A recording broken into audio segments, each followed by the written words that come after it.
Ok, ya estamos grabando por acá, así que tenemos buenas tardes, espero que sean bienvenidos nuevamente a Legislación Mercantil. Hoy tenemos el tema de la empresa y el comerciante. Entrando un poco con estos actores de comercio, con las personas que hacen la actividad comercial y justamente esas gamas de formalidad o informalidad que existen en el mundo y en particular en nuestro país.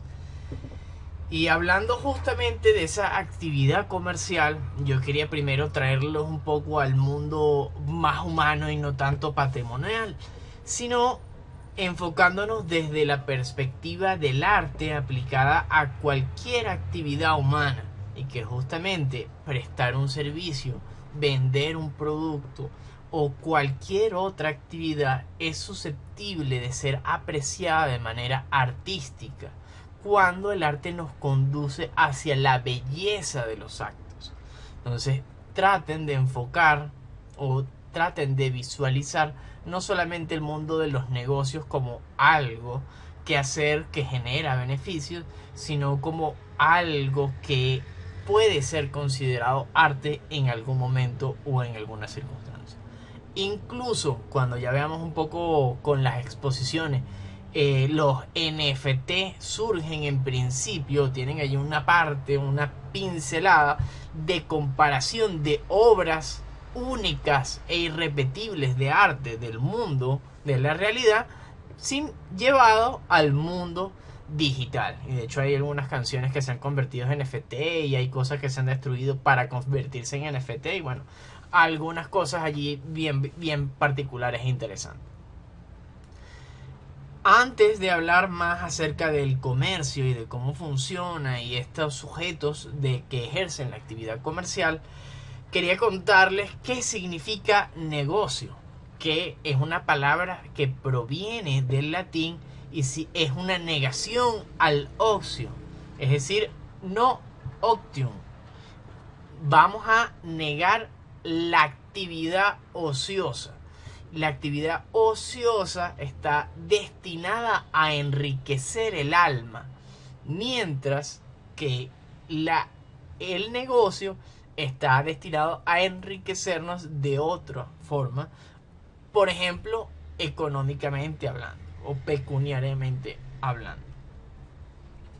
Igualmente, lo determinante al momento del comercio es el grado de confianza, la certeza que se tiene con otra persona acerca de la viabilidad o de la efectividad de ese comercio.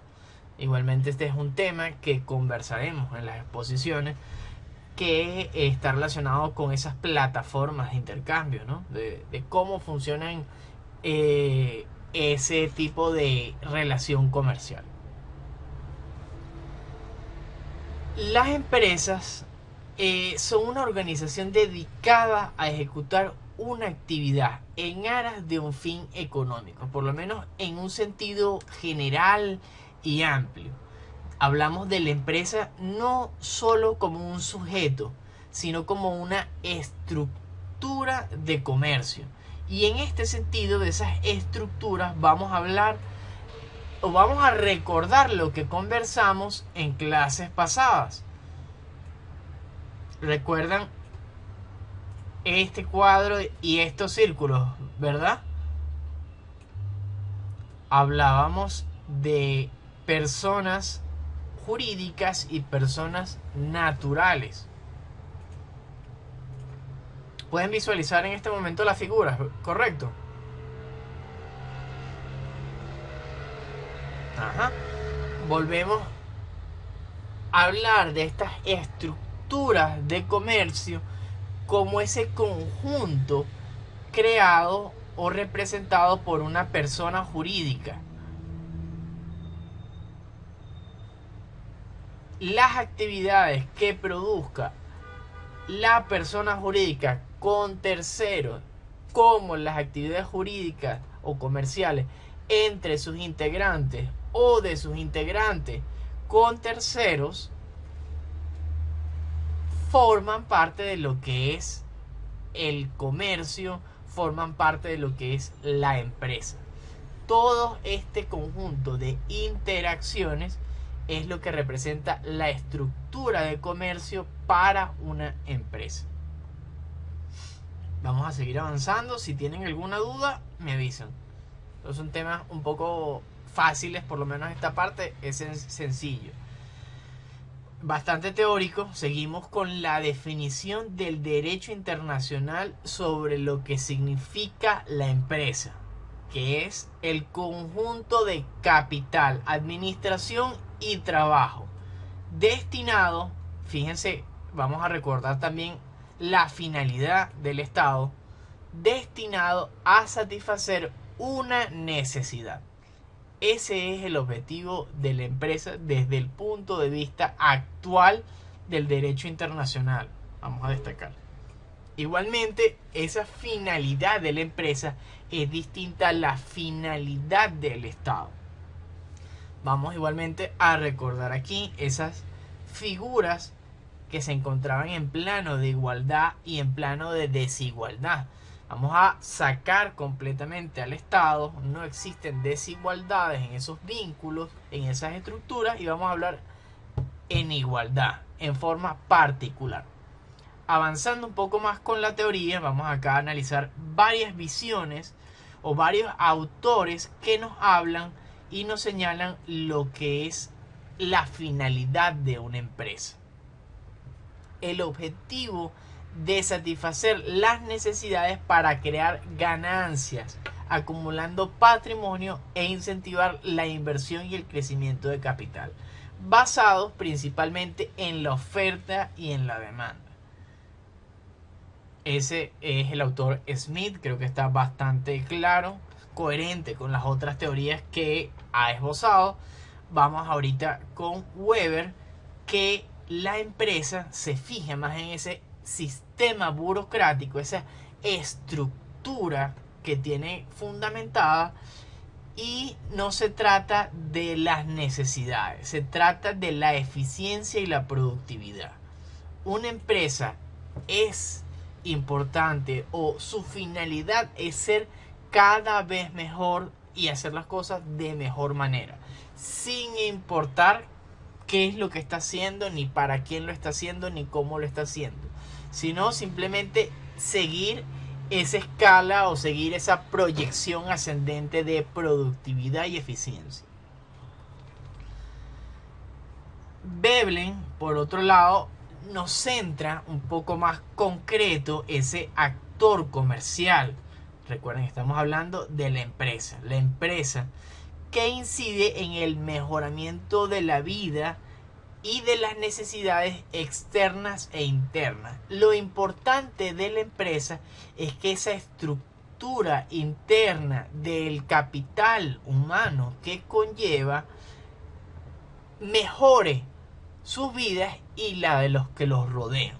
Ya vamos a ver un enfoque de cómo este actor, de cómo este autor, Veblen, fija esta noción del actor comercial que se mantiene y ha ayudado a determinar o clasificar cuáles son las formas de mejorar la vida interna y externamente. Igualmente, nuestras legislaciones en Venezuela tienen diferentes circunstancias y... Adelante, Juan, con tu pregunta. Estas circunstancias las promueven o las felicitan. Esto significa que hay... Adelante, Juan. Profe, buenas tardes, que por aquí es más rápido. ¿Me Adelante, escucha sí. bien? Sí. Profesor, mi pregunta es más sobre estas teorías o Ajá. bueno, esta visión sobre la empresa están por orden de fecha, de año. O sea, primero fue Smith, después fue Weber, después fue Veblen, así, que surgieron con ella. Sí, aunque hay un par de ellos, lo que es Smith y Veblen, que son más o menos contemporáneos, ¿no? O existe una pequeña diferencia. La forma en la que están planteadas es desde la visión más clásica hasta la visión contemporánea o más actualizada o vigente. Entonces, de esta manera vemos cómo ha ido cambiando también ese enfoque pensado en el netamente el capital, y ahorita pues hay un enfoque un poco más centrado en ese aspecto humano. Igualmente, es necesario entenderlo como un actor comercial que forma parte del comercio, de la vida, del dinero, pero hay un enfoque más hacia el lado, hacia el énfasis en la humanidad, que también es evidente, por lo menos en la finalidad que persigue nuestro Estado y en cómo están redactadas algunas de nuestras leyes. Exactamente, Juan. Hay una transición entre las diferentes visiones. Ok, por allí vamos a continuar. Tranquilo. Y las formas en las que vamos a justamente mejorar esa visión está dividido en tres finalidades. Ahorita vamos con la económica, que como igual que las que vamos a ver ahorita más adelante, tenemos la externa y la interna. La externa está centrada en la producción de bienes para satisfacer unas necesidades de las sociedades, con el enfoque en generar las ganancias. Vamos a hacer las cosas para afuera, mientras que la finalidad económica interna se trata de el pago justo a los trabajadores, satisfacer las necesidades económicas de los integrantes de la empresa. Entonces, si bien ambos enfoques están orientados al aspecto económico y monetario, el externo tiene que ver con cómo yo voy a producir algo que sea necesario para yo generar ganancias, mientras que en la interna es cómo hago yo para mantener contentos a los trabajadores en estas circunstancias y que ellos sigan trabajando dentro de esa estructura para yo poder generar ganancias posteriormente. Muy importante darnos cuenta aquí de el dinero. Viene de afuera y qué se hace adentro con él. Igualmente, bueno, en nuestro país, en las circunstancias actuales, hay cambios que se han implementado no a nivel legal, sino más bien a un nivel práctico, donde justamente hemos podido organizar ese tema de la satisfacción de las necesidades económicas de los integrantes de las empresas por encima del pago justo. Hay muchos beneficios que van directamente relacionados con necesidades económicas. Entonces, ese es un enfoque que está allí contenido y que es un ejemplo claro para la finalidad económica interna. Si alguien tiene algún ejemplo que quiera dejar por la caja de comentarios, adelante. Es bien recibido para participación. Es bueno diferenciar justamente ese ámbito externo del ámbito interno. Mucho detalle con eso. Vamos con la finalidad social. La externa, satisfacer las necesidades no económicas y relacionados con actividades integrales sociales. El clásico ejemplo, que es bastante habitual en nuestro país, es el tema del deporte. Ahora, la finalidad social interna son los beneficios adicionales y distintos de compensaciones económicas y satisfacción de necesidades relacionadas con materia económica también. En este sentido están relacionados con el crecimiento integral del trabajador. ¿Qué clase de beneficios pueden ser aquí? Unas entradas de cine. Vamos a propiciar el entretenimiento de la familia del trabajador. Vamos a propiciar el descanso con un día de spa para el trabajador y su familia. Beneficios, cualquier otro beneficio distinto, ojo con ese detalle, distinto con compensaciones económicas. No hablamos de bonos de dinero ni relacionados directamente con necesidades económicas. Estoy leyendo por acá el chat. Curso de actualización de conocimientos, nos dice Juan, está correcto. Eso es parte del crecimiento integral del trabajador. Cosas más allá de los materiales, oportunidad para desarrollo personal, capacitaciones, sí. Todas esas educaciones y formaciones están dentro de esta finalidad social de la empresa. Veo que están bastante claros. Vamos a seguir hablando con la siguiente finalidad. Igualmente la externa de la finalidad social es eso, eventos deportivos, ayudarlos con formaciones, charlas. O sea, hay una cantidad de cosas que se hacen que son muy, muy importantes. Vamos con la finalidad ecológica, externa e interna. Esta es contemporánea, esto es bastante moderno. En realidad esto tiene poco tiempo desde que fue integrado y nosotros en nuestro país, como bien lo hemos repasado en la Constitución, somos conscientes de las circunstancias ambientales que nos rodean. Lamentablemente pues se ha hecho poco, pero sí se ha tomado en consideración incluso en el ámbito financiero y tributario, porque a veces hacer algunas obras ecológicas te sirve para disminuir tu carga impositiva o lo toman en relación a eso para tenerte en cuenta a la hora de los impuestos. Voy a seguir leyendo por acá el chat.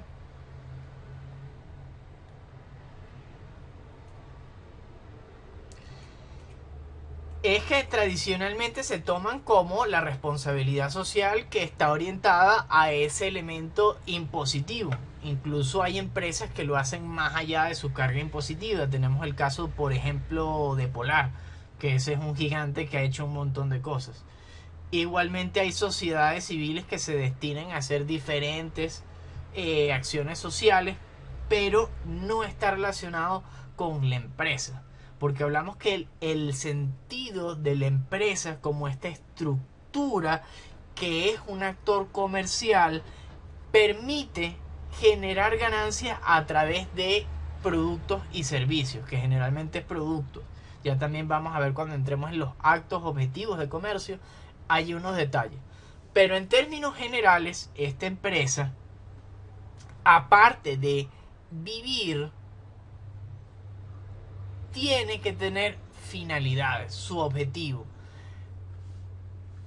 Ajá, exactamente, Juan. Y justamente ahorita te iba a comentar un filósofo que es Confucio. Confucio decía que en la vida el hombre solo necesitaba dos cosas: arroz y flores. Arroz para poder tener algo que te da de nutrientes y vivir, y flores para tener algo por lo que vivir. Por ejemplo, el hecho de ver florecer esa matica que él tenía. Entonces, esos dos enfoques están presentes aquí. Sin embargo, para la finalidad ecológica, social, económica, vemos que son relaciones entre el entorno de la empresa y los trabajadores, ese aspecto interno y externo. Eso vendría siendo esa flor que quiere ver o que hace referencia a Confucio. El arroz, que es justamente el músculo económico, el proceso, el producto de la empresa o las personas como tal capacitadas que tiene, esos aspectos que son inseparables y totalmente necesarios o vitales de la empresa, va a ser considerado como ese arroz de que, bueno, eso no está sometido a ninguna discusión. Justamente aquí el enfoque es a la finalidad de la empresa. Igualmente, bueno, eso ya vamos a verlo un poquito más adelante. Vamos a seguir con la finalidad externa. Consiste en no perjudicar el medio ambiente y utilizar iniciativas que ayuden al desarrollo de proyectos ecoamigables o recuperación de áreas verdes. Esto lo vemos bastante claro Se puede evidenciar en artículos que ahora tienen envases reciclables, o por ejemplo el uso de papel reciclable también. Algunos productos de envases de comidas, ahora con el tema de los deliveries, hay varios empaques que son biodegradables. Entonces esas circunstancias entran en la finalidad ecológica externa. Igualmente, bueno, ya he dicho igualmente como 10 veces. ¿Qué va? Me tengo que quitar esa palabra. Estimados, también es poco habitual, aunque sí hay algunos momentos en los que alguna empresa, por algún motivo en particular, ha hecho recuperaciones de áreas verdes, de parques y de algunas áreas que serían públicas. No sé si en algún momento han visto en algún parque algunos letreros de esta zona ha sido recuperada por la empresa tal de acuerdo al oficio X o Y, o alguna mención de ese estilo. Yo, por ejemplo, tengo una montaña que viene siendo un parque nacional bastante cerca, que es de hecho acá cerca de la universidad. Y esa montaña, que es una zona protegida y que es un parque nacional, tiene algunos intentos de recuperación, y de hecho hay unas plantaciones de árboles que se puede ver muy claramente esa clase de letreros que se hacen indicación. Igualmente, estos proyectos de recuperación de áreas verdes sirven en la carga impositiva de las empresas.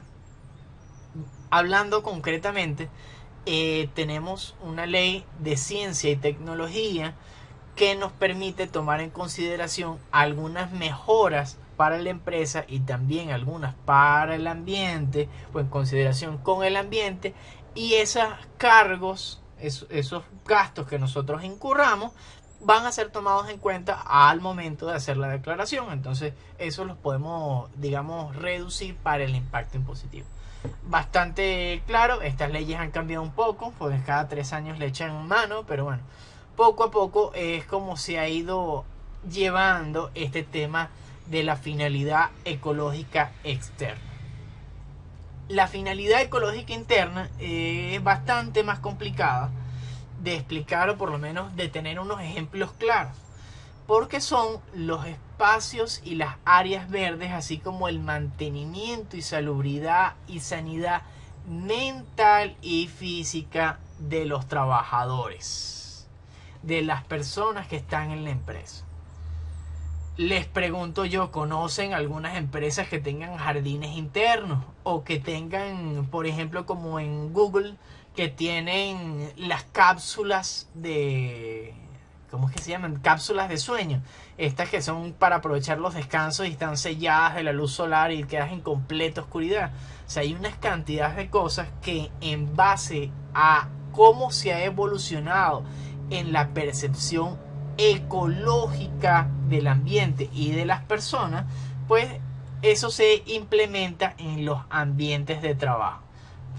Hay también estudios psicológicos acerca de el tiempo de recuperación mental cuando una persona está cansada. Entonces, se ha demostrado, o está demostrado, incluso con trabajos de la propia Universidad Católica Andrés Bello, ojo, allí que tenemos una sala de experimentación psicológica y también legal y de ingeniería, bien interesantes, ¿no? Pero esos equipos de investigación que tenemos, recuerdo uno muy concreto en el ámbito psicológico que demostraba que la mente descansaba mejor apreciando, percibiendo o estando frente a ambientes naturales que en base o frente a ambientes artificiales. Entonces, el hecho de tener una ventana que te permita apreciar, vamos a decir, el Ávila, eso cuenta dentro de una finalidad ecológica interna. Igualmente, bueno, otra vez igualmente, venga con el clavo. Quería comentarles que también, si conocen la universidad, ya que entiendo que a este momento hay personas que no han visto clase presencial en la universidad, no han tenido la oportunidad de pasear por las áreas de cancha, de grama, hay un jardín interno en el edificio de rectorado en su tercer piso, exactamente, Frank. En tu caso, que eres de Guayana, no has venido nunca a la sede de Caracas. Este lugar que te describo es un edificio. Ok, hay un edificio que se llama rectorado, que es donde quedan varias oficinas administrativas, y en ella hay en el tercer piso un pequeño jardincito que da a la azotea. Entonces hay un par de asientos con unas maticas. Esto cuenta como finalidad ecológica interna. Tener jardín cuenta como finalidad ecológica externa. Igualmente, otra vez, esas áreas externas de UCAP Guayana, esas plazas que tiene creadas, funcionan también para el descanso mental.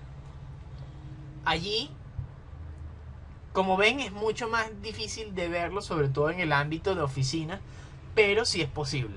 Los ejemplos de Google son perfectos, que si una sala de juegos, tienen una alfombra especial para que te quites los zapatos que simula grama, que, o sea, hay un montón de cosas que están relacionadas con ese bienestar y esa sanidad, tanto física como mental, como tiene sus áreas no meditación, pero esas áreas de privacidad, esos bichitos que les digo, esas cápsulas de sueño. Están claros por aquí las tres finalidades, ¿verdad? Ven claramente la interna y la externa de cada una de ellas. Excelente. Vamos a repasar, no sé si esto es bachillerato o básico, pero vamos a hacer una pequeña clasificación de las empresas, sencillita, ¿no? Para seguir avanzando. Esto es un poquito de repaso. Según su actividad, las empresas se clasifican en industriales, comerciales y de servicios. Y los servicios los podemos clasificar en profesionales y en técnicos, que igualmente sabemos que ambos deberían constar con acreditación o certificado. Por lo general los técnicos no son tan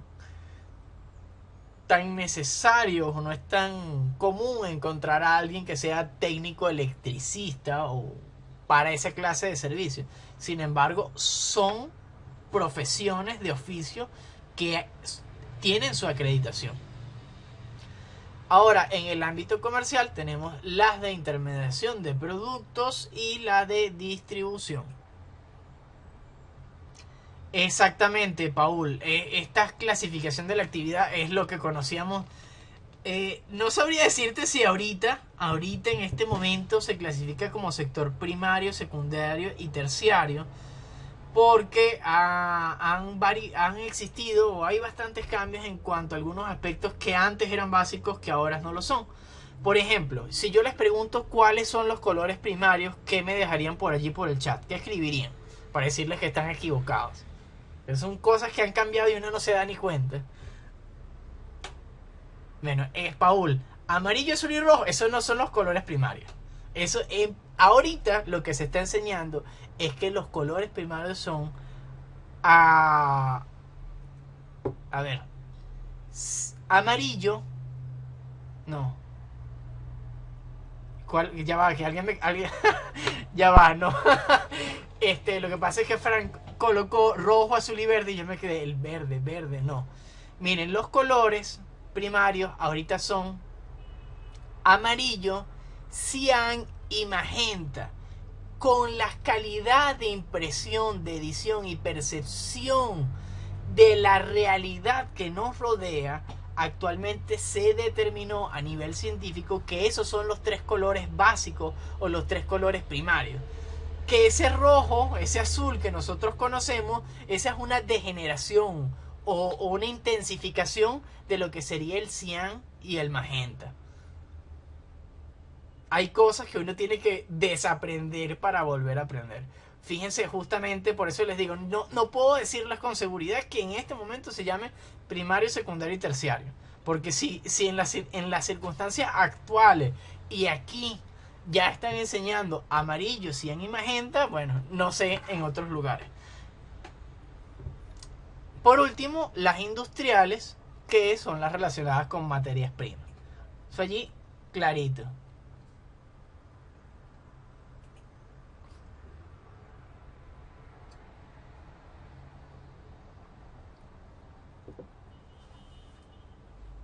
Ok.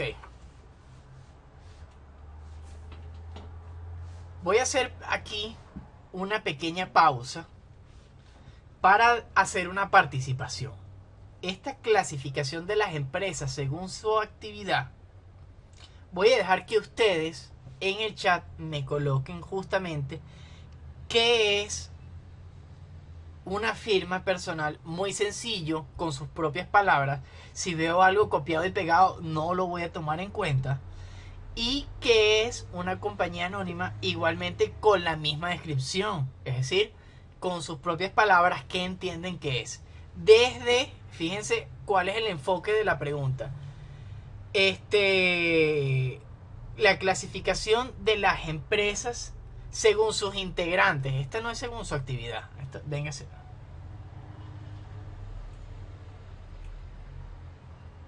Vamos a hacerle así. Aquí tengo un detalle técnico.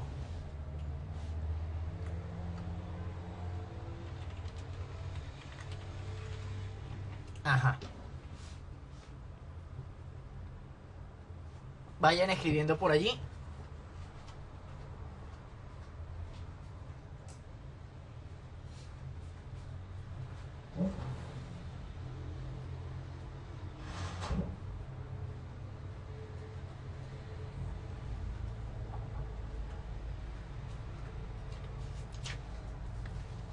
A ver qué aparece por ahí. ¿Qué me dicen?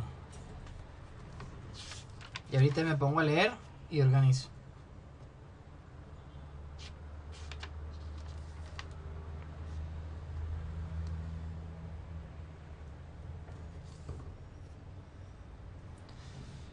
Vamos a ver qué podemos mencionar ahorita. Vamos a subir, a regresar.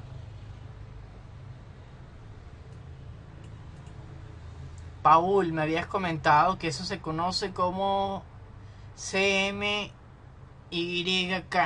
Ok, no sé, creo que esto tiene que ver con los colores, con las paletas. De más manera.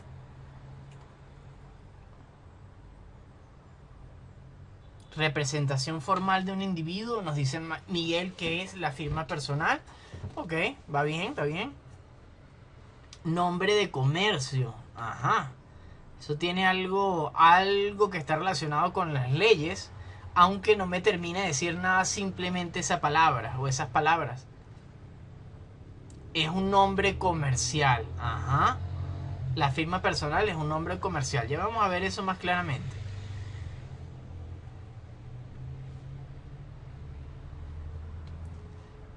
Sebastián Quijada por acá nos responde. El de la firma personal es una figura jurídica conformada por una sola persona y la compañía anónima es una figura jurídica conformada por varios socios. Eso está bastante bien, ese enfoque está correcto. Y ahorita vamos a seguir definiendo y avanzamos.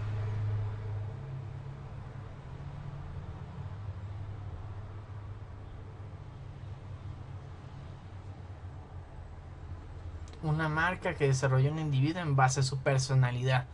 Ajá. Gerardo, allí hay un solo detalle, no solo o no únicamente en cuanto a su personalidad, sino en cuanto a su actividad económica. Porque estos dos que tenemos por acá son empresas y las empresas son actores comerciales. Como ven, es lo que estábamos viendo en las láminas primeras que tienen relación y vinculación con las actuales. Todo está relacionado.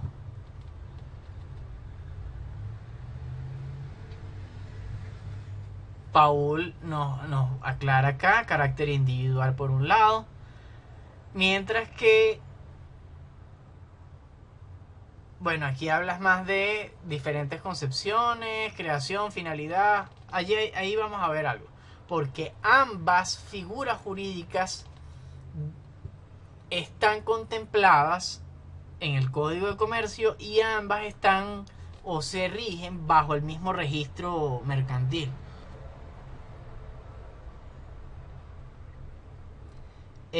Kim, no, en ese caso no, las firmas personales ya cuando estudiemos, cuando lleguemos a esa parte, que eso ya es segundo parcial, ahí veremos incluso algunos ejemplos de cómo son las firmas personales. Pero Tinoco y asociados de hecho es otra cosa, es otro tipo de sociedad mercantil que lo vamos a ver más adelante. Ah, exacto, Frank, ok, está ahí claro con lo del tema de los colores.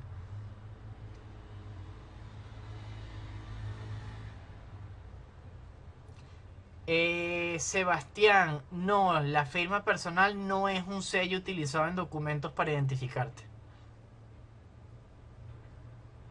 Ajá, la marca comercial es otra cosa. José, justamente, eso que acabas de colocar que parece copiado, es justamente lo que significa. ¿Qué ocurre? Que esas personas jurídicas, Paul, sí, tenemos que esas figuras jurídicas, esas que acabas de mencionar, todas ellas, son figuras jurídicas asociativas que requieren de dos o más personas. ¿Y para qué se unen esas personas? Para efectuar un negocio o un conjunto de negocios por un tiempo determinado con la finalidad de enriquecerse. Recuerden que las otras tres finalidades son esa flor, esa finalidad distinta del músculo que necesita para sobrevivir. Y esas figuras societarias tenemos, por ejemplo, la compañía anónima, que están conformadas por dos o más personas. Vamos de atrás para adelante, voy a buscar allí el artículo del Código Civil, que es el artículo 200. Las compañías, les voy a leer el artículo 200 del Código de Comercio. Las compañías o sociedades de comercio son aquellas que tienen por objeto uno o más actos de comercio. Sin perjuicio de lo dispuesto en leyes especiales, las sociedades anónimas de responsabilidad tendrán siempre carácter mercantil, sea cual sea su objeto. Las sociedades mercantiles se rigen por el convenio de las partes, por las disposiciones de este código y por el Código Civil. Igualmente habla de los trámites y dificultades de registro. Sin embargo, lo que vamos a destacar en este momento es que hacen falta dos o más personas para constituir estas empresas societarias y existen las empresas individuales, que tenemos la firma personal y acabo de perder el artículo, no, aquí está, el artículo 26 del Código de Comercio, que nos dice: un comerciante que no tiene asociado o que no tiene sino un solo participante, es decir, una persona. Sí, Juan, dame un momento para la pregunta y que termine y seguimos. No puede usar otra firma o razón de comercio. Eso significa el nombre con el que estará identificada la empresa individual que su apellido con o sin el nombre. Es decir, que una firma personal necesariamente tiene que tener el apellido de la persona que la integra. Puede agregarle todo lo que cree útil y preciso para hacerlo distinto. No puede hacerle adición alguna que haga creer la existencia de una sociedad. Ojo con ese detalle. Ahora, voy a la pregunta de Juan. Correcto, Juan. Tú puedes constituirte como comerciante y hacer una empresa unipersonal que tiene la figura jurídica de una firma personal, en la cual tú solo declaras ser comerciante para ejercer esta actividad o este conjunto de actividades. Esa es una gestión que se efectúa ante el registro mercantil, donde hay que hacer un procedimiento de búsqueda del nombre, de reserva y después su consignación de recaudos y documentos, donde acreditan hasta un capital que debes tener a nivel personal.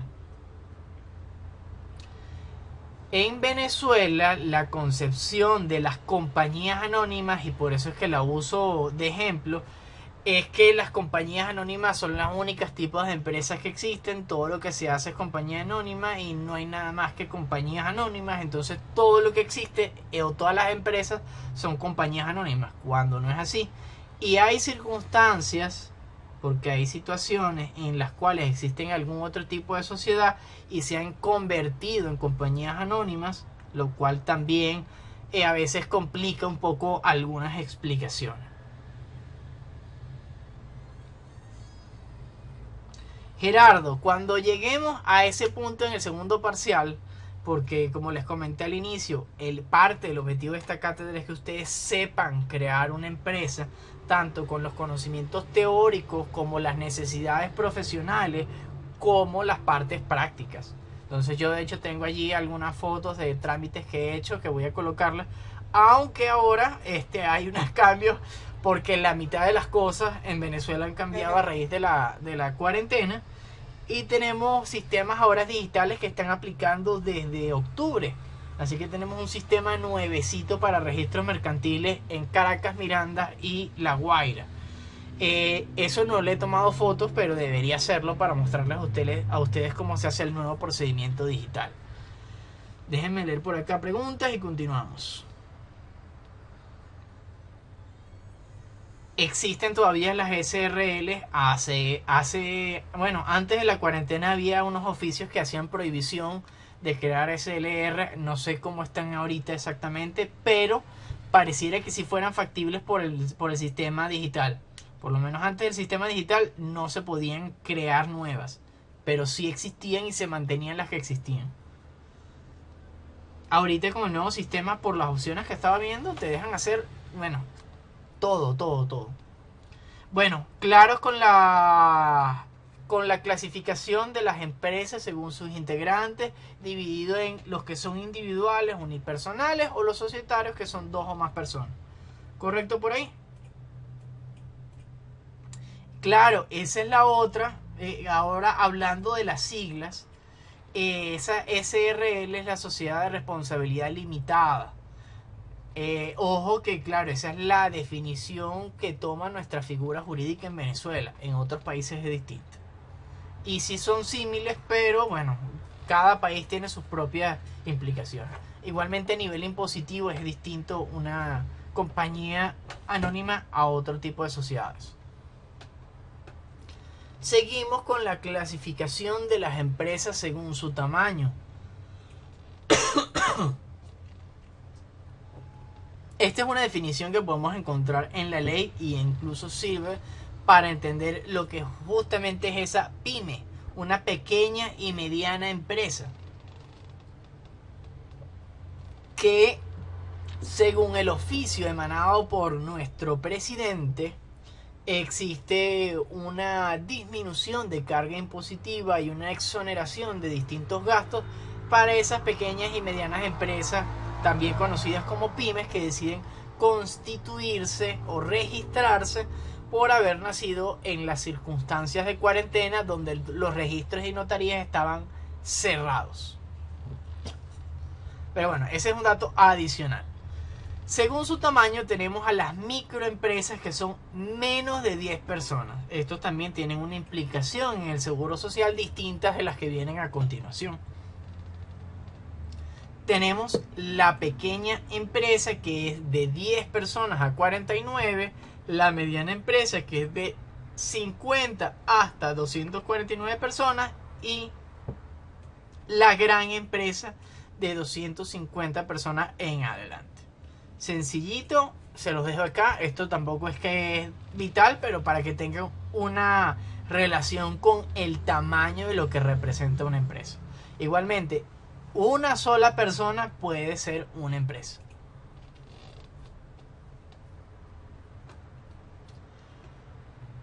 La clasificación de las empresas según su ámbito de actuación. Nos referimos a las locales cuando están presentes en el estado como la división político-territorial. Vamos a decir Distrito Capital, vamos a decir Miranda, vamos a decir La Guaira. Son 3 estados distintos. Tenemos empresas nacionales que están allí o que hacen presencia en 2 o más estados. Por ejemplo, Distrito Capital, Miranda. No en alguno de ellos, sino de forma simultánea o de forma continuada. Recuerden allí un poco esa definición del comerciante.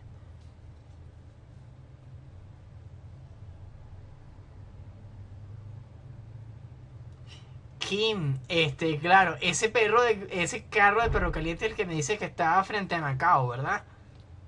Es el de toda la vida. Joao, exacto. No, ellos no deberían vender a lo loco y de hecho, como ves, ellos están más o menos uniformados y estructurados. Ellos deberían pagar allí incluso el tema de aseo, patente. O sea, ellos no, a pesar de que tú no veas una oficina administrativa, ellos deberían y seguramente tienen las cosas más o menos en orden, porque además funcionar en esos lugares de la ciudad, si no tienes el certificado que te acredite, es básicamente imposible.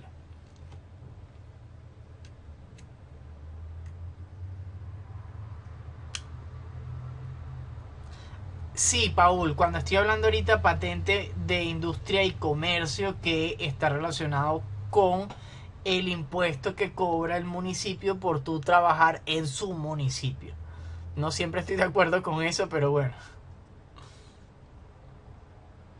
Gerardo, allí sí hay una zona un poco más gris. Cuando veamos allí el tema de los comerciantes formales, poco formales, muy formales, ya te vamos a hablar de ese detallito. Seguimos con las empresas internacionales que están presentes en un país pero alcanzan a efectuar actividades económicas en otros países. Eso está por ahí clarito. Tenemos las empresas transnacionales que son residentes en 2 o más países y sus actividades comerciales alcanzan otros países distintos de los que ellos estén residenciados.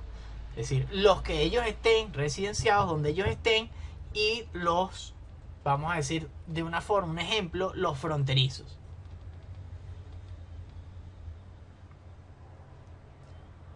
Puede ser una empresa que esté domiciliada en Colombia y en Venezuela y realice actividades económicas en Colombia, en Venezuela y en Brasil.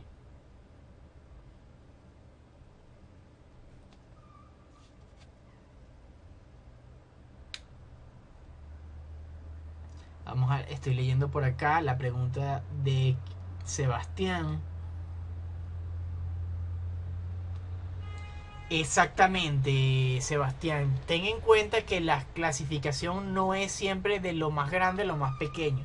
Es simplemente que puede ser que sea una empresa que tenga 9 trabajadores, que tenga 2 trabajadores en Venezuela, 2 trabajadores en Miami, por poner un caso, y el resto de trabajadores está viajando entre distintos lugares como Panamá, Costa Rica, Argentina, y en base a esa estructura de actos jurídicos,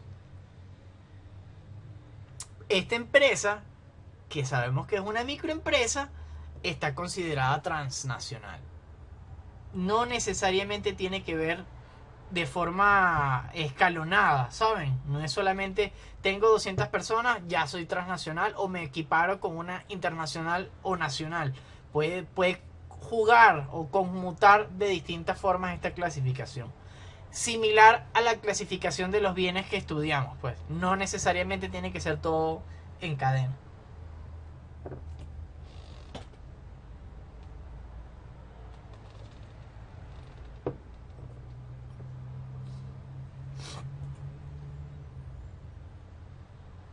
Ajá, y eso no te suena de casualidad con una de los que vimos aquí en el tercer en el tercer recuadrito que estoy dibujando. Eso es para Francisco, que justamente es una pregunta bien interesante. Igualmente hay estas empresas de excursiones, estas empresas de viajes, de turismo, de vente y exploramos Egipto, vente y exploramos... es algo de ese estilo. Hay también unas empresas aquí en Venezuela con el tema de observación de aves. Bien, bien interesante, que está también relacionada de ese estilo. Que si dos personas en un sitio, dos en otro, y se consiguen a la gente y se la traen y vive el turismo, no sé cómo sería, de observadores de aves. No recuerdo, eso tiene su nombre, pero no lo recuerdo en este momento. Ok, hasta aquí hemos hablado de esa gran estructura con el conjunto de personas y que representa su propia personalidad jurídica y sus actos. Ahorita vamos a centrarnos en la figura particular, personal del empresario. Es la persona natural que toma las decisiones de la empresa. Es una figura es una figura de dirección, es una figura directiva. Eso igual vamos a profundizarlo para el segundo parcial cuando veamos claramente las compañías. El empresario es quien fija las estrategias, quien dirige y centra los objetivos, los objetivos y la actividad económica. Él simplemente plantea una ruta que hay que obtener o cuáles son los objetivos mensuales a conseguir. La representación de la empresa es ejercida por él. Actúa en un ámbito formal y muy formal.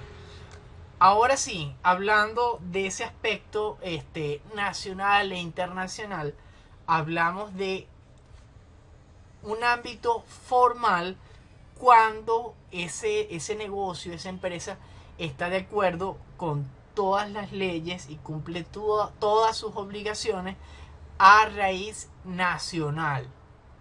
Cuando hablamos de muy formal, es que no solo cumple con todas las obligaciones nacionales, sino que también cumple con algunas internacionales.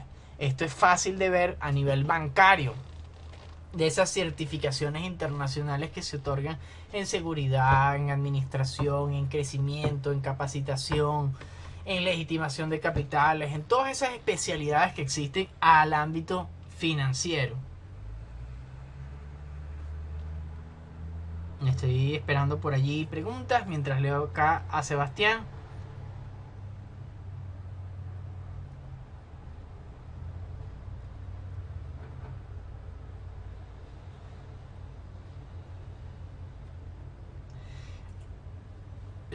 Hay distintas formas que están constituidos equipos de Fórmula 1. El de aquí, el que, bueno, en algún momento había el piloto venezolano y la cosa, él simplemente era como un trabajador particular para un acto en concreto y él era contratado en principio como exclusivamente para el equipo durante X cantidad de tiempo, pero él era pagado en cada una de las carreras. O justamente incluso él tenía una prima si llegaba al puesto X o el puesto Y. Entonces, en ese caso, ese tipo de equipo de Fórmula 1 es distinto porque simplemente es una empresa que tiene un departamento para esto, que bueno, puede ser por temas de recreación, de marketing, de enfoque, de diferentes cosas, de investigación. Bienvenida, buenas tardes. Ajá, Pastor Maldonado, justamente. Yo para temas de farándula y recordar nombres, pésimo, pésimo, pésimo. Como todo eso está al alcance de un clic, no me molesta en recordar nada de eso. Pero bueno, tenemos que actúa en ámbito formal y muy formal. Ya estamos por acá listo también. Por lo general están presentes en medianas y en grandes empresas, justamente donde se tiene que coordinar el trabajo en conjunto del equipo hacia un norte. Sebastián, es que los equipos pueden tener diferentes formas jurídicas en ese sentido. Cuando veas allí la repetición en YouTube, verás allí un par de minuticos que te podrás fijar. Minuto 55 por lo que estoy viendo aquí. Que vas a poder tener eso ahí reflejado. Voy a seguir avanzando por acá con la figura del comerciante en contraposición al empresario. Esto de manera un poco teórica y un poco a lo vivencial de nuestra realidad. Por lo general, este comerciante está presente en pequeñas, en medianas y en microempresas, en pequeñas pequeñas y medianas empresas, lo que serían las pymes. Actúa en un ámbito informal o poco formal.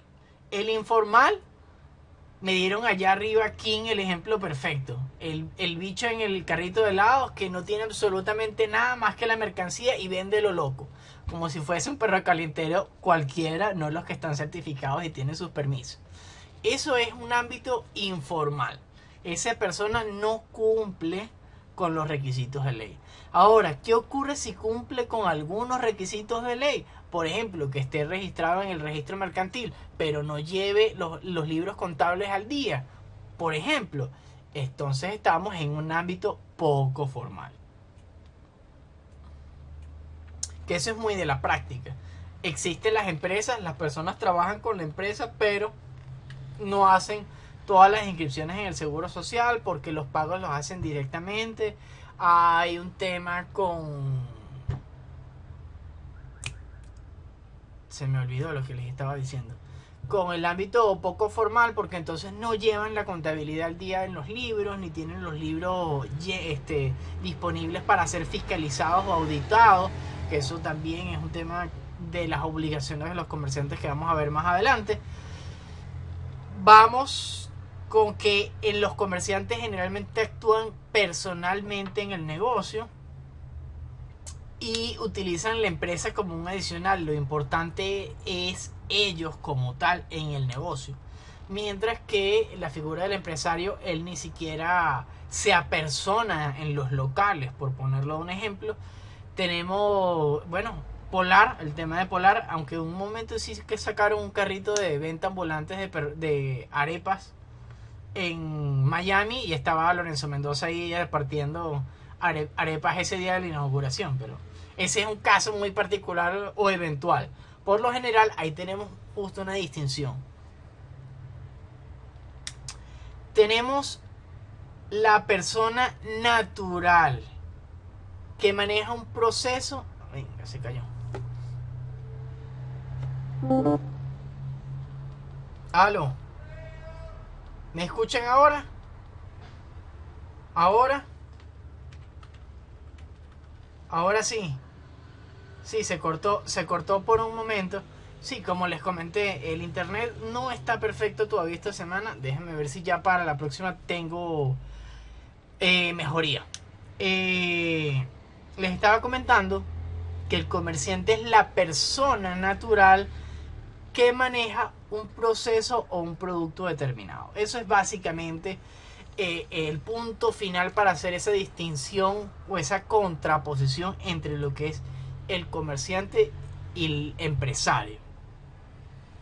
Vamos a recordar siempre relacionar los temas que hemos visto con los anteriores. Vamos a hablar acá de esa libertad económica contemplada en el artículo 112 de la Constitución. Muy importante tenerla en cuenta, sobre todo para el momento del parcial, se los aconsejo. Vamos a tener ahorita en cuenta ese artículo 19 del reconocimiento y nacimiento de las personas jurídicas, que si se acuerdan, hablábamos de esa mayoría de edad, la capacidad de ejercicio, y que a partir del registro justamente ellos adquirían esa personalidad jurídica.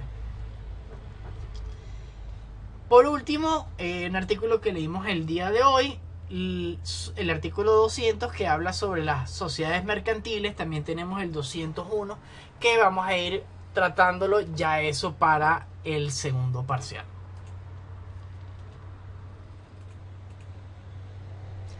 No se preocupen, vamos bien con las horas, vamos bien con el contenido, no se preocupen. Las características del empresario, tenemos que se encarga de pensar en la mejor ejecución de los trabajos, aunque no los ejecuta él personalmente, se encarga de delegar las responsabilidades, busca controlar o dirigir los resultados, define o traza las estrategias para resolver los problemas que se presenten. Igualmente, ese objetivo de las empresas y el análisis de las estadísticas y de las consecuencias y de las mejores decisiones para ir tomando también le corresponden al empresario. El empresario no está pendiente en el negocio de las actividades individuales. Por ejemplo, que fulanito esté haciendo el inventario, que Perencejo esté limpiando la fachada, que se monte la nueva decoración de Navidad. Esos no son trabajos del empresario. Kim, en principio no habría ningún problema con el planteamiento que me haces. Mi experiencia profesional de una década o más de una década ya, es totalmente necesario trabajar con contadores, administradores y abogados de la mano. Hacer un escritorio jurídico contable es vital, sobre todo para la tranquilidad de distintas empresas. Sobre todo cuando tienen muchas sucursales o funcionan de una manera distinta en estados distintos y municipios distintos y cargas impositivas distintas. Es muy divertido en algunos momentos. Muy divertido. El empresario genera e impulsa los planes de crecimiento empresarial. Sí, Frank, bueno. Igual hay momentos en el ámbito financiero, sobre todo a cierres contables o a cierres de trimestre o a cierres así que son bien finos, sobre todo como estos que tienen así reconversión. Es bien divertido también. Ok, vamos a hablar un poco sobre planificación y proyectos comerciales. Esto es como un extra, igualmente tengan en cuenta para ustedes y para esa visión de futuro que vamos a ir tratando cuando hablemos de las empresas. El plan de negocio es una declaración formal de un conjunto de objetivos o ideas para definir aspectos determinantes de una empresa. Esto es a nivel ideal. Todos podemos planificar y podemos planificar a partir que podamos responder cuál va a ser el modelo de negocios que vamos a tratar. ¿Cuáles son los aspectos económicos que debemos tener en cuenta?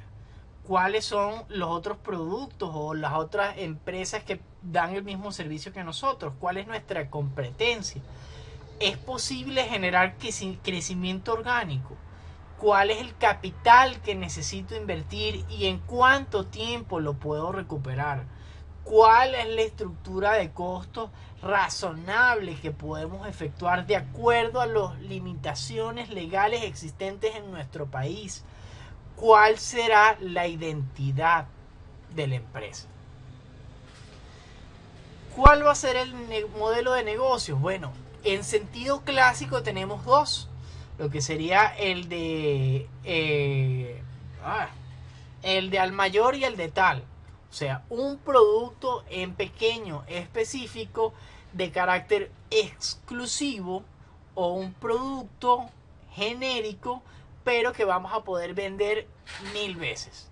Entonces, ¿qué es mejor? Vender una cartera, no sé, Gucci en $1000 o vender 1000 carteras XYZ en $1. Son dos tipos de modelo de negocio. Ambos totalmente válidos y pueden ser mezclados y revueltos, pero clásicamente hablando, estas son las dos estructuras que tenemos. ¿Cuáles son los factores económicos que tenemos en cuenta? Miren, aquí hay cosas de ecoanalítica. Si conocen ecoanalítica deberían verlo.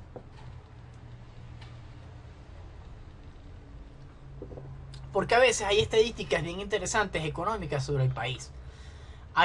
Bueno, antes de la cuarentena, ya no le he seguido la pista para serlo honesto, Pero antes de la cuarentena, en justamente ese punto álgido de la escasez y de todas las circunstancias que estábamos en Venezuela y en Caracas, Ecoanalítica decide zumbarse cómo va el consumo de alcohol en el país. Y claro, evidentemente todos los alcoholes, el consumo bajó. Todas las ventas bajaron en relación al año anterior. Todos bajaron. Hay dos cosas o dos licores que estuvieron ahí interesantes. El primero, la cerveza se mantuvo. El clásico, el típico, el viejo confiable, esa cerveza se mantuvo. Y se incrementó casi en un 40% en relación al año anterior el consumo del whisky. Así que fíjense la realidad venezolana tan polifacética, que tenemos una disminución de todos los consumos de alcohol, se mantiene la cerveza y se incrementa el consumo de whisky en el país. Magnífico. Igualmente el capital de inversión allí tiene que ver directamente con la estructura del negocio que estés planteando.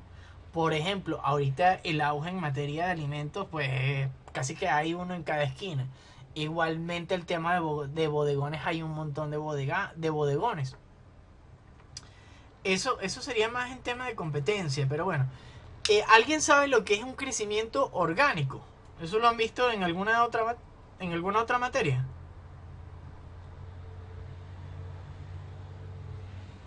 Cuando me refiero a la identidad de la empresa, bueno, es la marca. Por ejemplo, McDonald's, Farmatodo, que uno ve ese techito azul, la pared blanca, y ya tú sabes que eso es un Farmatodo. Ajá, Paul.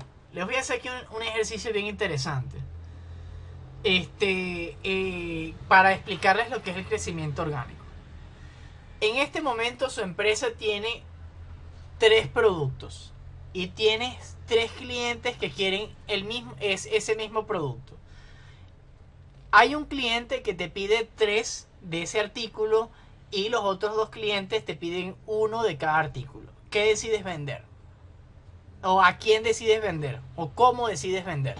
Teniendo en cuenta que un cliente te pide 3 de ese producto, tienes 3 de ese producto y tienes otros 2 clientes que también te están pidiendo cada uno de ellos 1 de ese producto. En la versión clásica se pensaría,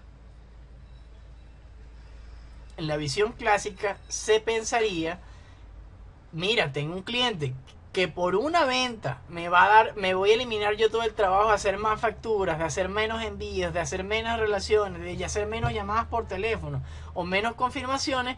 Mira, le vendo los 3 artículos a un solo cliente y voy relajado porque hice mi venta. Eso es un crecimiento y eso no está mal. Ojo, esa es la visión clásica. Sin embargo, cuando hablamos del crecimiento orgánico, como estoy viendo, preferiría venderla a todos los que me piden 1. Preferimos vender 2 veces, tener 2 clientes satisfechos que un cliente satisfecho grande. Entonces, ese es el crecimiento orgánico. Que tú tengas una multiplicidad de clientes más que simplemente un buen cliente. Porque al momento que falle o falte ese buen cliente, no tienes mercado.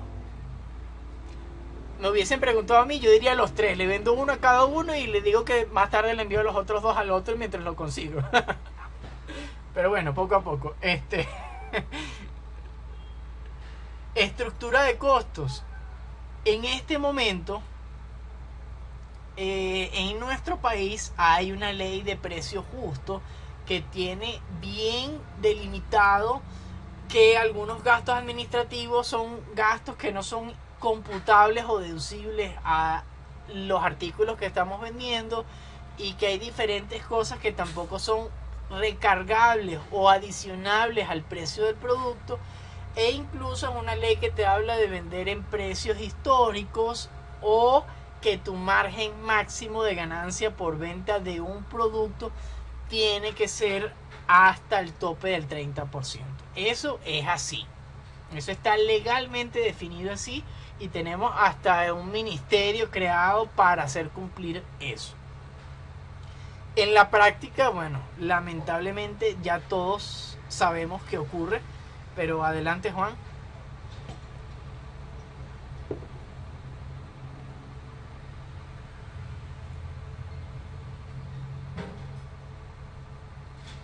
Pero esa ley está vigente. Lo que pasa es que no están persiguiendo ni están fiscalizando. Como si se fiscalizó y se persiguió hace unos 5 o 6 años que estuvo la situación bastante tensa y habían ese montón de negocios clausurados por el CENIAT.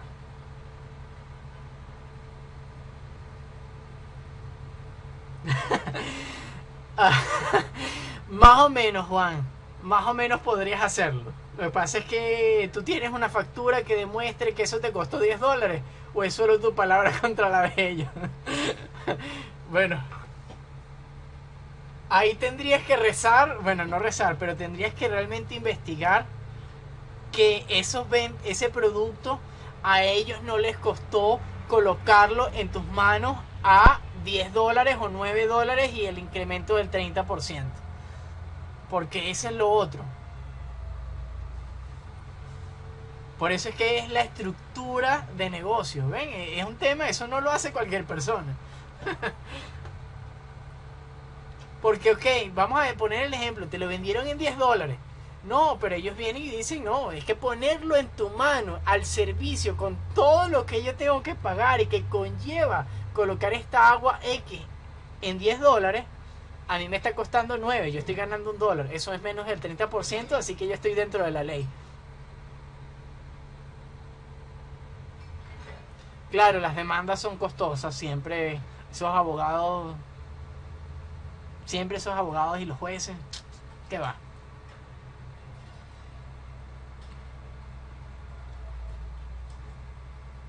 Gerardo, las demandas son cuestiones serias.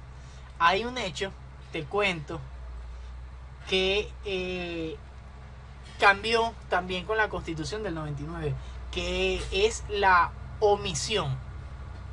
Por lo general, cuando uno hacía una petición al Estado o demandabas a una persona y la persona no contestaba o el Estado no te respondía, entrábamos en un espacio de omisión. Significa, o anteriormente se tomaba, como que esa omisión te validaba tu posición.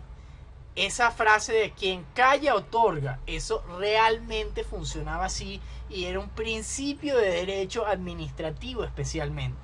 Igualmente, cuando tú demandas a una persona, la persona tiene que contestar la demanda y no contesta. Eso lo estoy diciendo en relación al comentario de Gerardo, que dice, o si es que toman atención a la demanda. Bueno, es que si no toman atención a la demanda y no la contestan, quedan en confesión, quedan como confesos.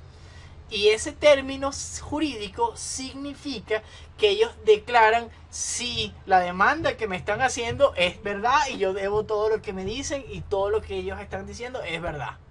Eso es así jurídicamente hablando. El tema de demandas es muy delicado y por eso es que ahorita con estas circunstancias de COVID y que existen citaciones electrónicas, hay situaciones muy complejas que se pueden presentar. Pero bueno, vamos a entrar ahora con el proyecto de negocio.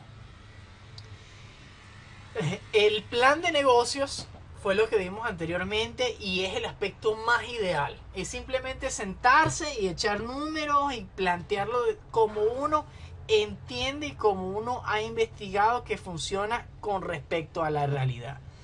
Pero ahora nos vamos un poco más concretos con el proyecto de negocios como tal. Esto es lo que se vende, es lo que se ofrece a un inversor. No una planificación, una proyección. Es un análisis económico financiero centrado en las estrategias, desarrollo de la empresa con acciones concretas. Aquí todas las preguntas que tú respondiste anteriormente, ahora tú vas a decir, en este momento o en este plazo de tiempo, yo necesito hacer esto. Este dinero tiene que ser destinado para esto y debe ser devuelto en este momento. Eso está aquí. dentro de la proyección del negocio. Hablamos ahora aquí de las formalidades de constitución. Ok, yo voy a crear mi empresa. ¿Cómo se crea? ¿En cuánto tiempo? ¿Cuánto necesito? ¿Cuánto me va a costar mantenerlo en el tiempo? Voy a hacer un resaltado. Ojo que no estoy aludiendo a nada importante, pero ojo con eso. ¿Cuánto me va a costar en el tiempo? ¿Cuál es la evaluación del entorno económico actual? ¿Es realmente rentable comprar un carrito de perro caliente a comprar X producto NFT que en X tanto tiempo me va a devolver el doble de esa cantidad? ¿Quién sabe? Hay que ver la viabilidad económica y el tiempo de recuperación. Lamentablemente, aquí Ecoanalítica nos da también una cifra que no es muy grata de compartir, pero es justamente el punto en el cual se caen varios emprendimientos o varios negocios. Aunque esa palabra que está ahorita en auge y en moda, ese emprendimiento, es simplemente una persona que decide hacer su negocio, hacer su empresa, así sea unipersonal. Ya saben que existe un comerciante, que existe una figura única. Entonces, ese tiempo de viabilidad y ese tiempo de recuperación no siempre se contabilizan bien. Y Ecoanalítica nos dice que estos emprendimientos tienen una vida de entre 2 y 4 años. Que pasado ese tiempo, la empresa colapsa. Por motivos económicos, por motivos personales, por motivos de clientes. Pero en principio, si uno sobrevive esos 4 años, ya la empresa digamos que puede estar estable. ¿Qué ocurre con esto? Bueno, es que a veces no contabilizamos todas las cosas que deberíamos en el momento de los productos, o la viabilidad del negocio varía en el tiempo, entonces hay que tener mucho eso en cuenta, sobre todo en nuestro país que es volátil para varias cosas. Les encanta el tema de las modas, entonces bueno, hace que muchos negocios sean temas de oportunidad, de estar en el momento correcto más que una resistencia en el tiempo. Incluso hay sitios de restaurantes que se transforman cada 3 años o cada 4 años, hacen un borrón y cuenta nuevo o cambian de, de tipo de comida. No sabría de asiático a español, por ponerles un caso, y hacen un giro total. Como hay otras empresas que sí llevan toda la vida, por ejemplo, la estación del pollo en Plaza Venezuela, ese pollo en brasa y carnes, mira, no sé, tendrá unos 40 años esa empresa, más o menos.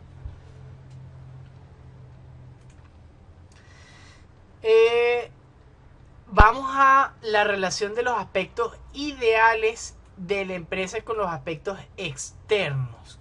Cómo todo lo que yo quiero hacer, qué cosas del exterior me van a ayudar y me van a impedir a que eso se logre. Básicamente es eso. Concretar todo el aspecto de planificación centrado de una forma coherente para ese análisis económico financiero con estrategias de acciones puntuales para presentar cómo va a funcionar ese negocio. También ese es otro motivo por los cuales las empresas colapsan, porque tienen muy buena planificación, pero a la hora de concretar en hechos, de forma de proyectarlo y concretar en hechos, pues no lo consiguen.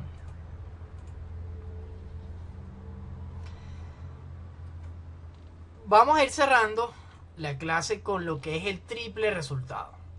Que esto es sencillamente la combinación de esas finalidades que conversamos al inicio. De esas finalidades económicas, sociales y ambientales. Que bien saben, ahorita están en auge, sobre todo ese aspecto ambiental. Creo que ahorita hasta McDonald's en algunos países está cambiando a un pitillo que es biodegradable, o algo así del empaque que es reciclable, o algo de ese estilo. Y bueno, esa es una empresa que, aunque no lo parezca, es bastante agradable con los aspectos económicos, sociales y ambientales, o con el cumplimiento de esa finalidad. La empresa básicamente busca la eficiencia económica y también la personal o la humana. Y recordamos que el ideal de la empresa es que sea sustentable. Recordando ese ejemplo de el arroz y las flores. Claro, evidentemente se logra con el triple resultado. Esto es como un poco de rebundar, pero para ir concretando por allí. Y, ok, vamos a sentarnos un momento con un poco más de atención para la parte final del fondo de comercio, que también es mal llamado en nuestro país. Porque el fondo de comercio es el valor real de una empresa que generalmente es por encima del valor contable, porque hay muchas cosas que no se contabilizan o no se expresan económicamente hablando. Y vamos a tener en cuenta aquí la calidad de los clientes, la ubicación económica, el tránsito habitual de personas, el posicionamiento, el liderazgo empresarial, las demandas del producto, la competencia, cómo funciona todo eso. Un ejemplo aquí sería, ok, ¿cuánto cuesta un local en la universidad? Por poner un caso que debería ser conocido, aunque bueno, ya en este semestre no todo el mundo conoce la universidad, por lo menos a manera vivencial. Pero el costo del local no solamente tiene que ver con el alquiler, sino también con el derecho de concesión que te dan de usarlo. Entonces, eso está por encima. Hay momentos en los cuales el fondo de comercio puede ser traspasado, puede ser vendido o también puede ser comprometido, enajenado. Y el fondo de comercio es básicamente la empresa. Y la empresa es con absolutamente todo. Es como simplemente cambiar de dueño. Y esto tiene unas consecuencias muy distintas a vender las acciones que uno tenga de una empresa, que es lo que nos hace el titular.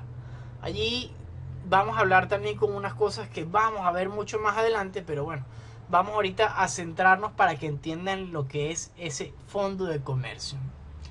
Es un establecimiento comercial tal como está definido en el Código Mercantil. Cuando ven establecimiento comercial hace relación al fondo de comercio. Y es el derecho como tal, es todo el valor de ese negocio, incluidos con todos esos derechos y obligaciones.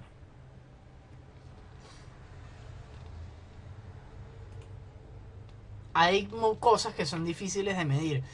Por ejemplo, la calidad de los clientes, qué valor económico tiene eso al momento que tú quieras vendérselo a otra persona.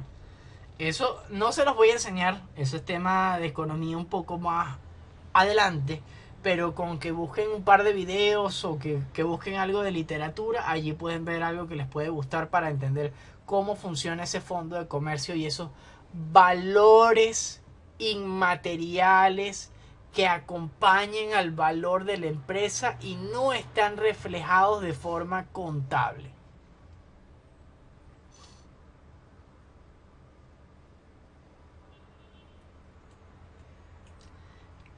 Kim, esa pregunta debería estar contestada en la primera clase.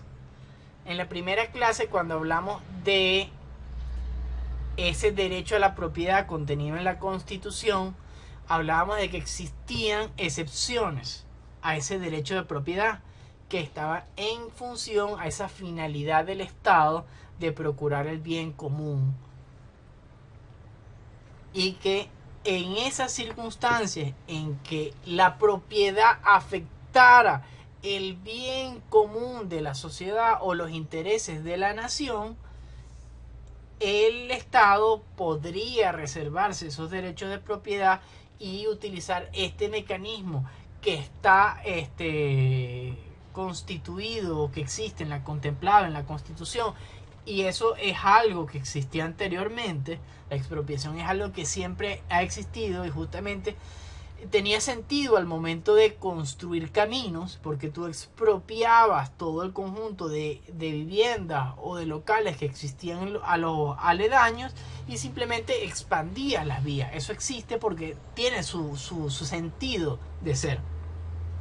Si han ido a Higuerote, esa recta donde está la escultura, voy a abrir comillas, esa escultura de Simón Bolívar en la recta de Higuerote, esas expropiaciones fueron pagadas y estuvieron de acuerdo a ese sentido de expropiación, de que fue para justamente crear esa recta de entrada de Higuerote, que justamente desde ese punto de la estructura de Simón Bolívar hasta la entrada de la Virgen. Voy leyendo por acá. Exactamente, Juan, exactamente. Exactamente, no podemos hablar de expropiación sin indemnización. Eso va de la mano. Sin embargo, bueno, en el momento que se calculó el precio, no fue el mismo momento donde se metió el procedimiento por administrativo, después eso, como tardaron mucho, se metieron por judicial y al final se terminaron pagando por juicio obligatorio años después al precio que se había dado la primera vez. Así que no te podría decir con seguridad que fue un precio justo para el momento en que cobraron, pero sí hubo indemnización, entre comillas nuevamente. Se llegaba a un acuerdo entre el precio. En la mayoría de los casos, la forma más rápida de que te pagaran era decir, ¿cuánto estaba ofreciendo? Sí, dámelo ya. Eso en respuesta al comentario de Santiago. Realmente se llegaba a un acuerdo y habían que hacer peritajes inmobiliarios y había que hacer varias cosas. Pero bueno, ese comentario respondiendo allí a Santiago. Vamos a hablar de la enajenación del fondo de comercio, que esto es traspaso, compromiso, venta, hipoteca, comprometer de alguna forma ese fondo de comercio. Correcto, Tirado o Paul. De una forma u otra, el Estado tenía derecho a expropiar. Ellos no quitan. Ojo con esa palabra. Ellos expropian, que está en su derecho y de acuerdo a su procedimiento establecido. Ojo por ahí. No habían otras opciones, Santiago. Al final era o un lado o el otro. Artículo 251 del Código de Comercio. Establece la distinción entre la venta de acciones y del establecimiento comercial, o también conocido como fondo de comercio. Nos dice, el fondo de comercio constituye una persona jurídica distinta de las personas naturales que le integran y es un régimen más rígido en cuanto a la enajenación, porque te dice que tú tienes que hacer una publicación en prensa y tienes que hacer una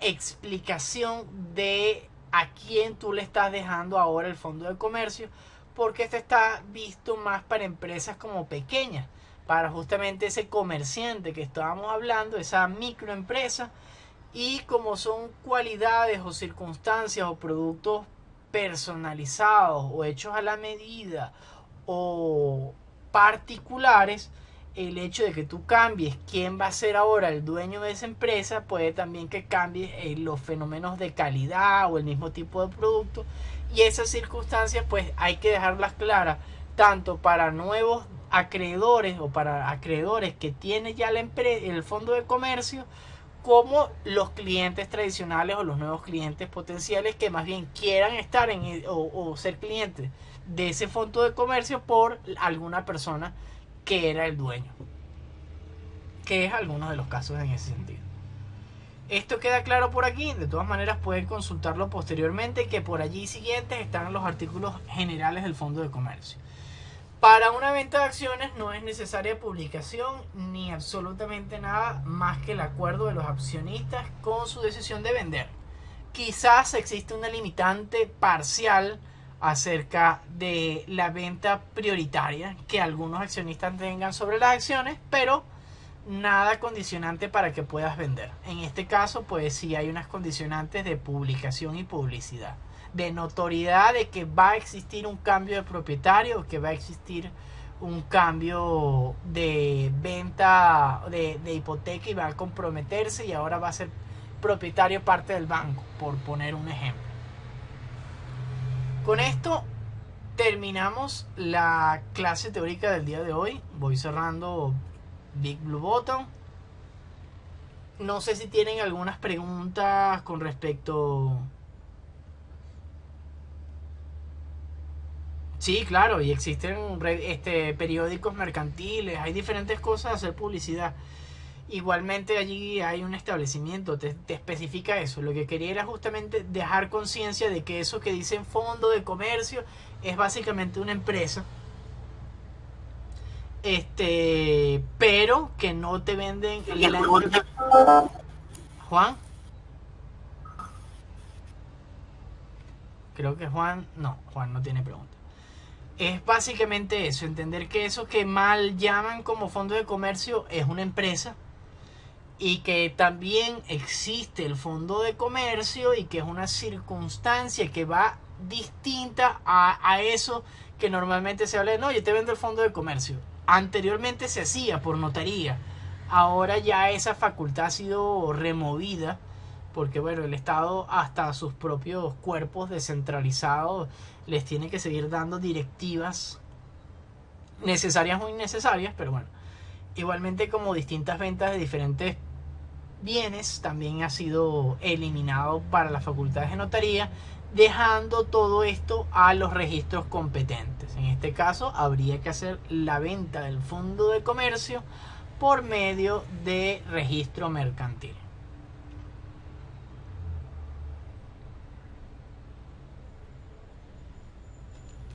Y es mucho más fácil hacer una venta de acciones. Juan, ¿qué pregunta será?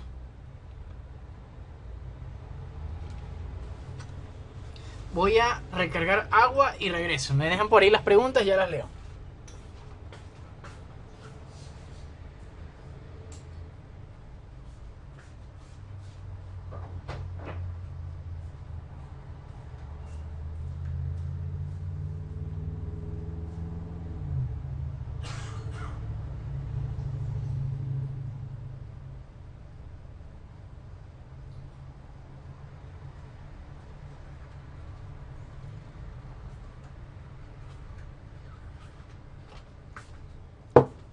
Ajá, ya estoy de regreso por acá. Juan, sí, todos los temas de exposición y todos los temas que están en el anuncio que no fueron seleccionados por ningún grupo van para el parcial. Yo el día de mañana ya organizaré allí las carpetas y los links de los videos de semestres pasados sobre esos temas para que tengan toda la información correcta a la mano. Igualmente añadiré a esa carpeta los videos de este semestre cuando se me hayan enviado, por lo que son bien recibidos antes de la fecha del 19, que es el último día de entrega. El parcial creo que vamos a modificar su fecha porque creo que estaba para el 20, pero vamos a correrlo una semana más para dar chance. Igualmente esa semana de clase no la vamos a tener para que ustedes no digan, profesor, me mete 2 horas de video de clase y encima me manda 3 horas de videos de exposiciones. Entonces bueno, vamos a hacerlo 3 horas de videos de exposiciones. Igualmente yo voy a estar disponible para responder cualquier duda por vía de módulo 7 y más rápido por WhatsApp.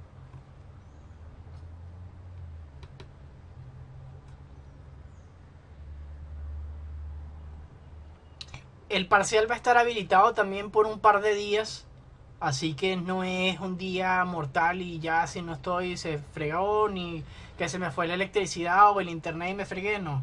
Por lo general siempre doy 2 o 3 días para presentar el parcial, porque además como son piscinas de preguntas de, no sé, serán 50 preguntas de cada parcial, de cada exposición, de cada tema, pues no siempre salen repetidas.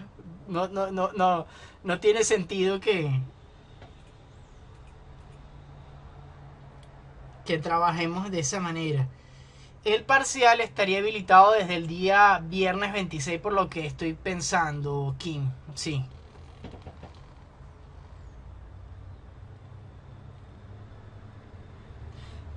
Paul, respondiendo a tu primera pregunta, teníamos fecha de entrega de las exposiciones para el día 19 de este mes. Debo revisar esa información, pero creo que era lo que teníamos planteado. Y justamente ese 19 no vamos a tener clase. Para justamente decir, bueno, véanse los videos. Compromiso de ustedes. Y dos, la parcial semana del 26. El plan de evaluación sí debe decir, Paul, no me digas que no dice. Hay una foto, si no me equivoco, de lo que está en secretaría. Recuerden que en secretaría general tenemos todas las actividades y está todo ceñido a cómo se hace la determinación del sistema, que son las 6 bloques de actividades evaluadas y están allí las fechas planteadas. Evidentemente voy a rodarlas un poquito más por tema de comodidad y por tema de que no se les acumulen con los otros parciales.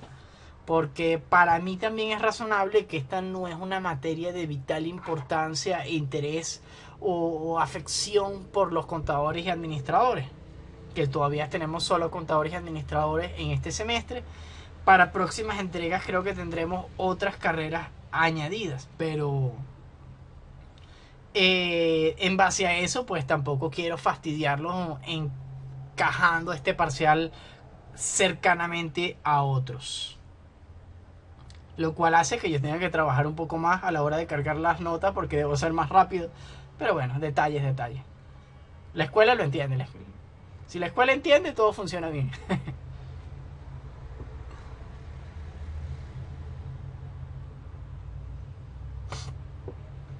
Claro, lo que pasa es que van a ver cómo vamos a ir desarrollando los temas. El parcial 2 es corto, de hecho son creo que 2 clases las que van para el parcial 2, es bastante condensado, pero en esas 2 clases que van a ser fuertes, robustas, ya vamos a estar perfectamente capacitados para presentar los 2 parciales. Para presentar el segundo parcial, que ya saben que va a ser grupal. Entonces, después de salir de ese primer parcial, yo les mando las indicaciones para que tomen todas las previsiones y vamos a ver. Por lo general, la mayoría sale muchísimo mejor en el segundo parcial que en el primero. Y en el tercero salen bien la gran mayoría, salvo los que zumban la materia por el desván, por decirlo de una manera. El trabajo escrito lo pueden mandar por módulo 7. Estoy viendo que se acaba de desconectar Juan. Vamos a escribirle directamente por M7.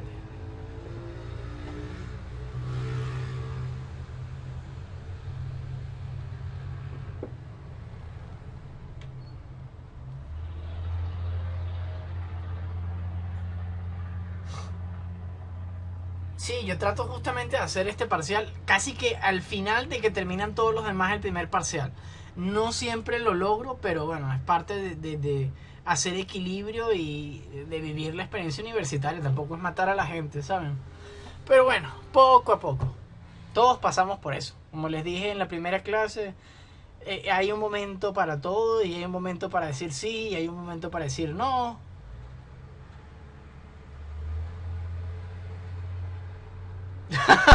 Ay, no, por ahí unos exámenes de 6 horas que bueno, ni les cuento más detalles de eso.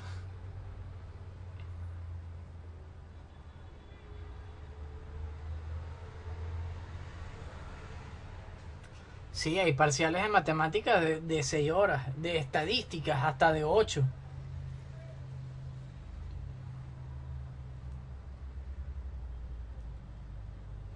Ah, bueno, ahí tienen un ejemplo, 3 horas. Este parcial segundo tiene tiempo. Está hecho muy similar a ese primer quiz que presentaron. Tiene una estructura muy familiar a ese, con tiempo límite. Feliz tarde, Miguel.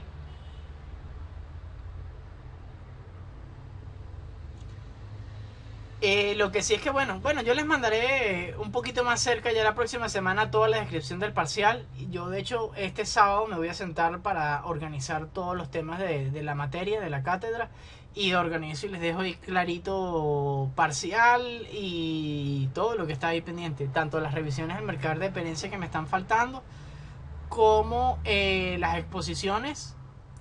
Subo las participaciones a secretaría, subo las del mercader a secretaría y dejo coordinado el primer parcial. Casi que lo dejo ya programado y todo. ¿Alguna pregunta más? Creo que lo podemos ir dejando la grabación de pantalla por acá y listo para YouTube.